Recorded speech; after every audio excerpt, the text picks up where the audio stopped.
My vision for the future is that my daughter will take the organization and take it to another level, and do the things that she thinks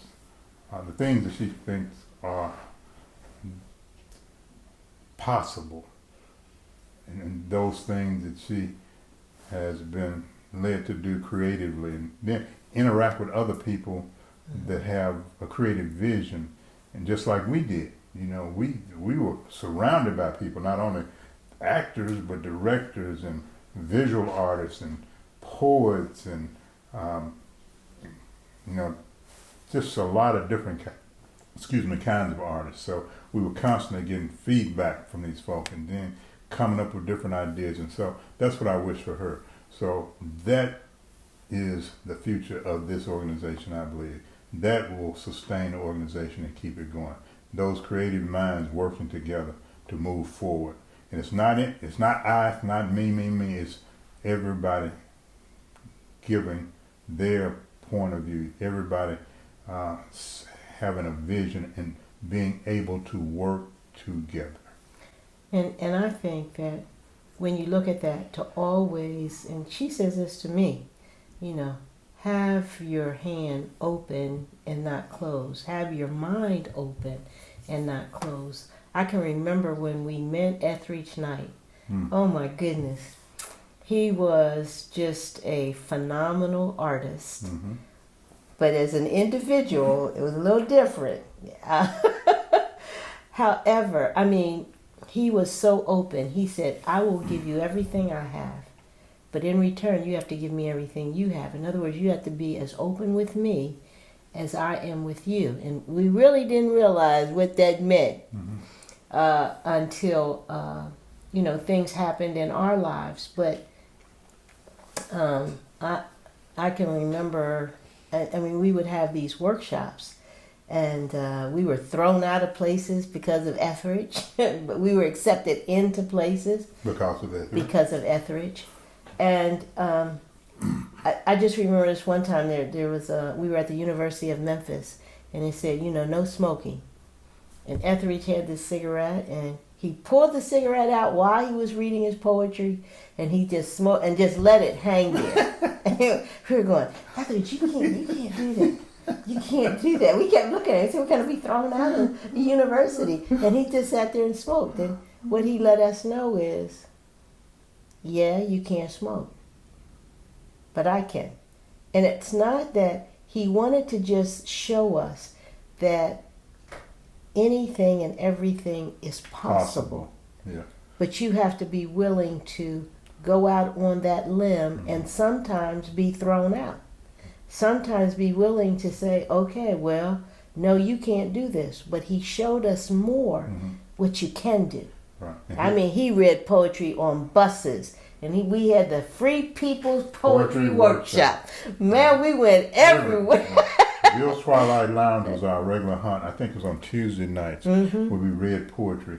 And people would come down to hear our poetry. Then it would inspire other people to get up and read poetry, because it just wasn't us, but whoever came in could get up, had an open mic, he could read poetry, and Bill was there, and he would come in, and it was a great time. And Ethridge told somebody wanted to publish his poems, because they realized Ethridge had a name all over the country.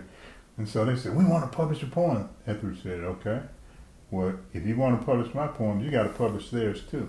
Because they said, we don't know any black writers. And he said, I got a whole poetry cadre. Yeah. So you put them in. And if they don't go in, I'm can. not going. It was like, wow, but they're going to pay you. They weren't paying us. We were just happy to have our poem. He said, I don't care.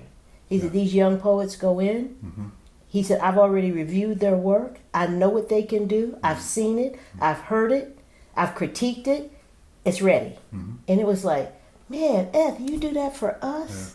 And that's the kind of zeal and commitment he had toward us. It was just amazing.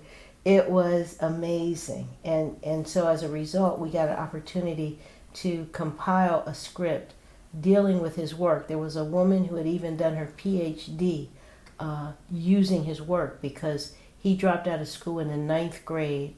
He was a dope addict, and He got addicted to drugs when they gave him morphine. Morphine because he was injured in the Korean War.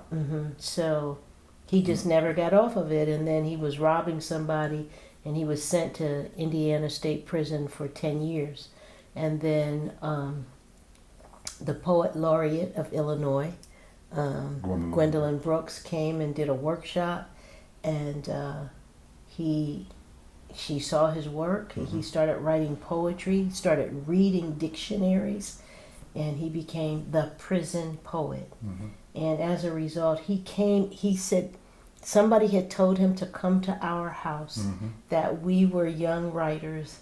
And I can remember the night he came in. Yes, he did. Oh my goodness. And he always had his Colt 45 and a cigarette. And a cigarette. Pall Mall and a bottle of Colt 45. And we just, and some people actually became alcoholics, trying to think they would smoke cigarettes because of that. They would become better poets if they drank Coke 45 and drink. I said, no, I have to do something. But this is we tried the Coke 45, but I was going no, that's too much. But we see the trends as not excluding the elders, including them, but for elders to realize that this is going in a different direction, and even the platforms that we use will be different. And so as we use this, maybe some of us are not ready for those platforms, and some people will come kicking and screaming.